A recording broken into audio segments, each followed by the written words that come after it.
Good Monday evening to you. I'm Dakota Makris. Thank you so much for joining us. And before we get into our news coverage today, we wanted to thank you for your patience. If you have noticed, our mobile app is currently not working. Our app updated this weekend, but not without a hiccup. Our technical team is aware of the issue and is working to quickly resolve it. We know many of you rely on the app for the latest news updates, and while the app is being fixed, we encourage you to visit WYMT.com to watch our live newscasts there. Well, today, President Joe Biden is in Boston to make another push for his cancer moonshot, which he hopes will, quote, end cancer as we know it. Part of the president's plan is to use funding already passed by Congress for cutting-edge research in prevention, early detection, and treatments. Deborah Alfarone spoke with those affected by cancer who say they hope the president's initiative will result in better and more equitable outcomes. We choose to go to the moon. 60 years after President John F. Kennedy's famous moonshot speech, President Joe Biden traveled to JFK's home state of Massachusetts to tout new steps in his own cancer moonshot. Biden wants to cut the cancer death rate in half over the next 25 years. We have a moonshot for cancer, for real. We're going to cure cancer over time. I'm going to lay out how we're going to do that. The National Cancer Institute is launching a major national study to identify blood tests for early cancer detection that will eventually enroll thousands of participants. It's also opened a new grant opportunity to invest in the next generation of cancer researchers early in their careers. In addition, the president is taking executive action to develop cutting-edge biotechnologies in the U.S. The president first launched his Cancer Moonshot initiative when he was vice president back in 2016 after his son Beau died of brain cancer. He reignited his deeply personal ambition earlier this year. Kellen Morey hopes the president's push will save many lives, even though it's too late for her wife Patricia Moreno. She died from cervical cancer earlier this year at age 57. Early detection, in my wife's case, would have saved her life. Prevention is absolutely key. My being alive today is a miracle. 16-year breast cancer survivor Mayma Carmo says the Biden administration's stated focus on equity is also key in the fight against cancer. We're dying at a faster rate from more aggressive breast cancer. And until we find a way to have people of color have better equitable options in clinical trials and treatments, we will have collateral damage, and that damage will be people's lives. President Biden has also said that he hopes fighting cancer is an idea that can unite the country and show the world that anything is possible. Deborah Alfarone, CBS News, Washington. Well, the president has announced his intent to name Dr. Weg to become the first head of the Advanced Research Projects Agency for Health. That agency was created by President Biden to improve government's ability to speed up health and biomedical research, not just for cancer, but also other major illnesses like Alzheimer's disease and diabetes. Well, most Kentuckians have some type of experience with cancer, whether it be a personal diagnosis or a diagnosis for a friend or family member. Most Kentuckians can relate. Unfortunately, the American Cancer Society estimates more than 30,000 new diagnoses for Kentuckians this year and just under 10,000 deaths based on data from the American Cancer Society. Lung and bronchitis cancer leads the estimated new cases with just under 5,000. Coming in second is breast cancer in women, and a third is prostate cancer.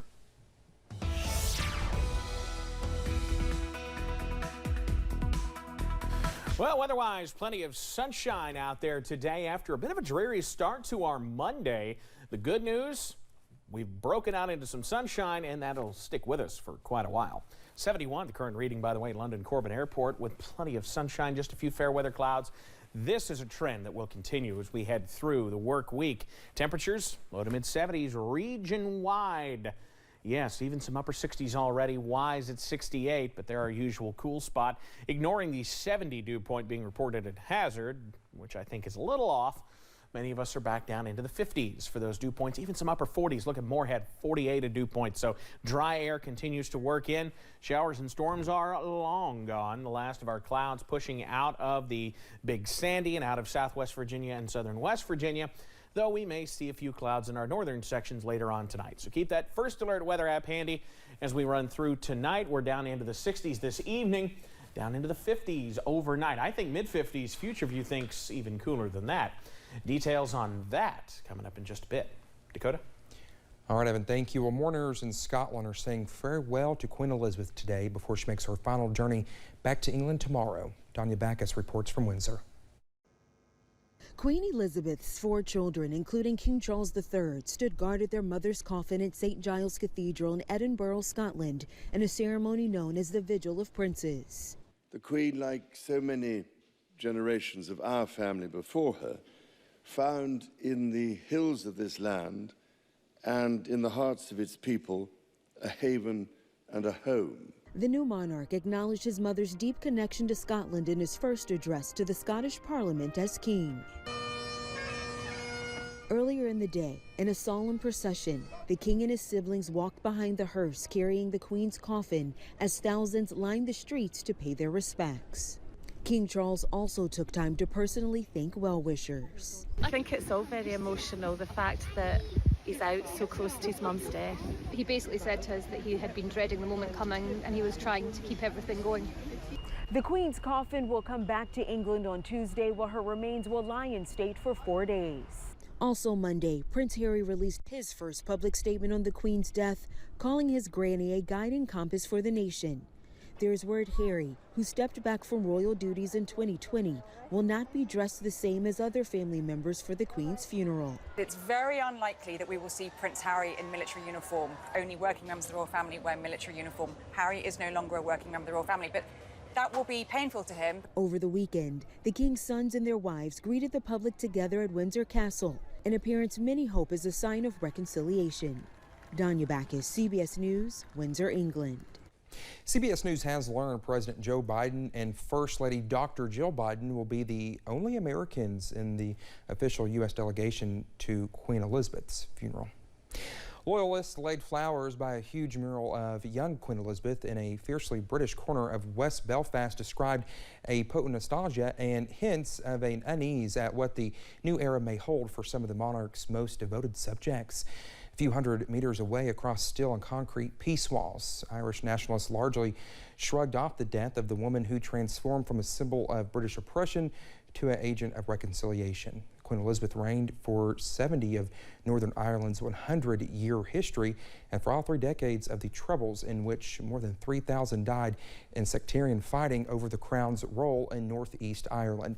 The Queen's death has cast a light on how much Northern Ireland has changed since her heyday and how diminished the Crown's role might be in the reign of King Charles. This is the only part of the United Kingdom that has a legal and constitutional right to secede, written into the Good Friday Agreement. So there's always a concern among unionists, and the one thing they want to hang on to is the monarchy, which is the unifying factor. A potent symbol of the Union, the Queen in her later years became a major force for reconciliation with its Irish nationalist foes. With her state visit to Ireland in 2011, the first by a monarch in almost a century of independence. 2 striking gestures on that trip transformed her relationship with Ireland, laying a wreath in honor of Irish people killed fighting for independence from Britain and recounting a few words in Irish in a speech at Dublin Castle. Well, well-wishers visited outside Buckingham Palace today to pay tribute to a queen they said inspired with her work ethic, guidance, and dedication to the country. Tributes, flowers, balloons, and letters have been left outside the London Palace since Elizabeth II died on Thursday. A 71-year-old traveled from Dorset town Weymouth, nearly 150 miles from Buckingham Palace, to pay his respects. She meant stability, doing the right things, giving sound guidance about how to run your life, etc., and kept a good eye on the Constitution and government, and has been a light for, I think, for this country and us. The Queen, aged 96, died at her home in Scotland on Thursday, setting in a period of national mourning during which tens of thousands of Britons are expected to pay tribute to her. British media reports Prince Andrew and his ex-wife Sarah, Duchess of York, will look after the late Queen's corgis following her death. Queen Elizabeth was well known for her lifelong interest in animals and sports. She was accompanied for most of her reign by her corgi dogs, which earned a reputation for snapping at the heels of royal retainers and were descended from the dog called Susan she received as an 18th birthday gift from her parents. Well, coming up here on Mountain News at 5:30, if wedding bells are in your future, you know the cost can quickly add up. Coming up, we have expert advice on saving money as you plan the perfect wedding party. Plus, our summer-like pattern continues for now, but things look much better as we head toward the second half of the week. The latest next. WYMT News app offers alerts on breaking stories as they happen, customized to the categories you choose.